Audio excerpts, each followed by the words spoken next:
ధన్యవాదాలు బాలిక, నువ్వు రేపటి ఏలిక కావాలి, ఇదే మా కోరిక. ఇప్పుడు మన మధ్య అంజనా పుత్రులు, వారు ట్రెండ్ ఫాలోయర్ కాదు, trend setter, trouble shooter, game changer.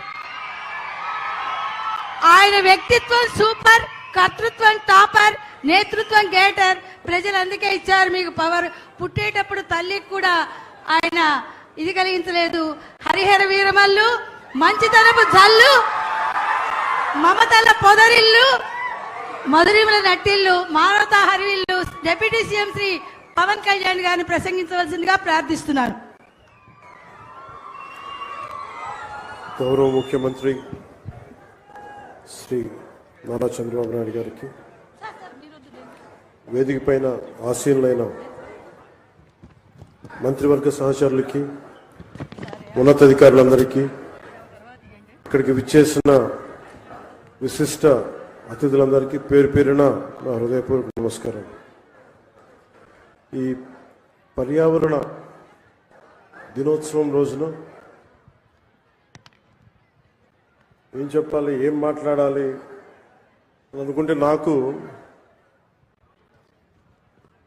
Kumra Ankarao గారికి ఉన్నంత అర్హత నాకు లేదనిపించింది. ఒక 14 ఏళ్ల వయసులో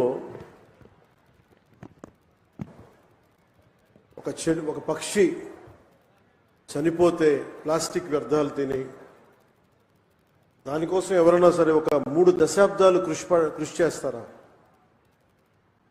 14 ఏళ్ల వయసులో ఎవరైనా ఏం ఆలోచిస్తారు?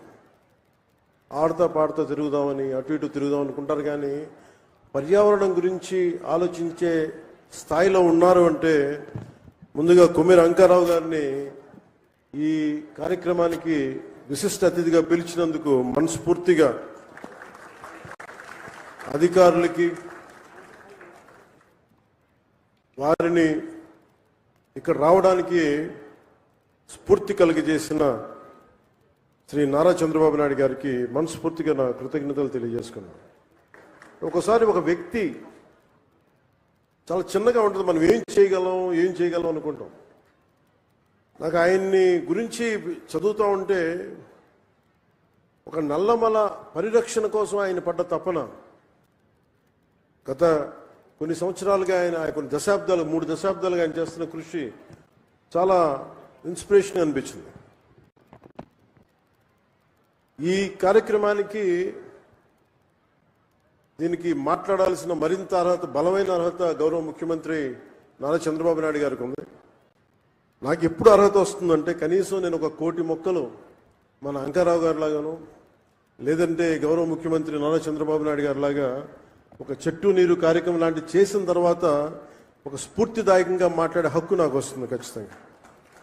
ఇప్పుడు దాకా నేను పర్యావరణం కోసం వ్యక్తిగతంగా చేశాను కానీ కొన్నిసార్లు, కానీ నాకు ఇప్పుడు ఈ అటవీ శాఖ కూడా పర్యావరణం 2 నా దాంట్లో ఉన్నప్పటికీ నేను వచ్చే సంవత్సరం ఇదే రోజుకి కనీసం 1 కోటి మొక్కలు నాటి, అలాగే ఫారెస్ట్ ఫైర్స్, అడవిలో కార్చిచ్చులు కనుక ఆపగలిగి, ఇందాక మన అంకారావు గారు చెప్పినట్టుగా, కుమ్మేరు అంకారావు గారు చెప్పినట్టుగా అడవుల్లోకి గొర్రెల్ని పొట్టేళ్ళు మేపడానికి తీసుకుపోయి అక్కడ గడ్డి కోసం కాలుస్తూ ఉంటారు. వారికి కొంత అవగాహన సదస్సులు పెంచి వచ్చే సంవత్సరం ఇదే సమయానికి మనస్ఫూర్తిగా మీతోటి అనుభవంతో మాట్లాడతాను. ఒక అటవీ శాఖ మంత్రిగా కావచ్చు, పర్యావరణ శాఖ మంత్రిగా కావచ్చు. అలాగే ఒక్క వాక్యం చెప్పి నేను ముగిస్తాను. చెట్టు అదేదో మనకు ఒక ఆశయమో దానికి, ఇది చెట్టు మనకి ఆధారం. కేవలం పక్షులకి వీటికే కాదు, ప్రతి ఒక్కరికి చెట్టు లేని జీవితాన్ని ఊహించుకోండి. ఇదివరకు మనం పెరిగేటప్పుడు ఒక 30 సంవత్సరాల క్రితం ఎవరన్నా మా ఇంటికి వెళ్ళాలి అంటే అక్కడ పెద్ద మర్రి చెట్టు ఉంటుంది, ఆ మర్రి చెట్టు నుంచి కుడి చేతిలోకి వెళ్తే ఈ దారి ఉంటుంది. ఎవరిని ఇల్లు ఫ్రెండ్ ఇల్లు తెలియాలంటే ఎలారా మీ ఇంటికి రావడం అంటే మా ఇంటి ముందు గోరింటాకు చెట్టు ఉంటుంది. ఇట్లాంటివన్నీ పోయినాయి. ఇప్పుడు అసలు చెట్టే ఆనవాళ్ళు అయ్యేది. అలాంటి చెట్లని మనం సంరక్షించుకోవడం మానేసాం. కానీ అదృష్టవశాత్తు మనకి ప్రకృతిని పరిరక్షించగలిగే అవగాహన ఉన్న ఒక బలమైన వ్యక్తి మనకి ముఖ్యమంత్రిగా ఉన్నారు మనకి. అందుకు మనం నిజంగా మనం గర్వించాలి. ఈరోజు మా అందరికీ కూడా ఆయన ఇచ్చిన టార్గెట్స్ ప్రతి చోట 33% ఉండాలి ఫారెస్ట్ కవర్ అంటే, మా అందరికి ఇచ్చిన టార్గెట్ ఒక 50% ఆంధ్రప్రదేశ్లో ఉండాలి. ఆంధ్రప్రదేశ్ తలమానికంగా ఉండాలి. ఈ పర్యావరణానికి సంబంధించి కానీ, అటవీ సంరక్షణకు కానీ, నగర వనాలకు కానీ, చెట్లు విరివిగా పెంచడానికి కానీ, వాటిని స్ఫూర్తిగా తీసుకొని వచ్చేసారి మనస్ఫూర్తిగా కలుస్తాం తెలియజేసుకుంటూ, మీ అందరికీ మనస్ఫూర్తిగా ఈరోజు గౌరవ ముఖ్యమంత్రి గారు ఏం చెప్తారనేది మీతో పాటు నేను కూడా వినటానికి సంసిద్ధంగా ఉన్నాను. వారిచ్చే సూచనలు సలహాలు తీసుకుని వచ్చే సంవత్సరం ఆయన మీద మనం పెట్టిన బాధ్యతని బలంగా నిర్వర్తించి ఆయన మెప్పు పొందేలాగా మనందరం ముందుకెళ్లాలని మనస్ఫూర్తిగా కోరుకుంటూ సెలవు తీసుకున్నాను. జై హింద్. ధన్యవాదాలండి. ఇప్పుడు మన మధ్య ఒక రాజనీతిజ్ఞులు ఉన్నారు. రాజకీయవేత్త నెక్స్ట్ ఎలక్షన్ గురించి మాట్లాడతారు. రాజనీతిజ్ఞులు నెక్స్ట్ జనరేషన్ గురించి. చంద్రబాబు నాయుడు గారు ఒక vibration, sensation, motivation, dedication, innovation, inspiration ప్రతి జనరేషన్ కి. మాది కుప్పం, మాట తప్పం, గొప్పలు చెప్పం, నారా హమారా అంటున్నారు ప్రజలు. వారిని ప్రసంగించవలసిందిగా కోరుకుంటున్నాను. మానవత ఆయన జెండా, మంచితనమే ఆయన ఎజెండా, బడుగులకు కొండంత అండాదండ, పాలకుండ పూలదండ ఆయన మనసు బంగారు కొండ. మీరెప్పుడు మాకు అండా దండ.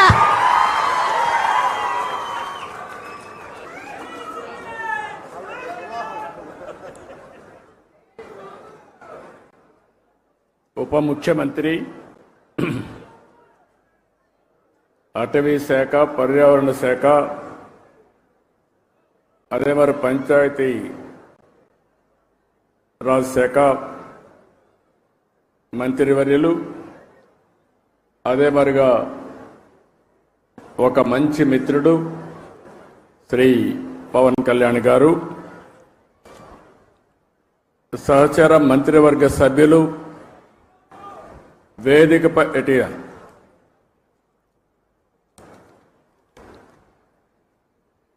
కందుల దుర్గేశం గారు, పొంగూరు నారాయణ గారు, గౌరవ శాసనసభ్యులు Tenali Sravan Kumar garu, chairman pollution control board Krishnaiah garu, Amaravati development corporation chairman Lakshmi Parthasarathi garu, special CS అటవీ శాఖ Anantharam garu, principal chief conservator of forest Ajay Kumar గారు.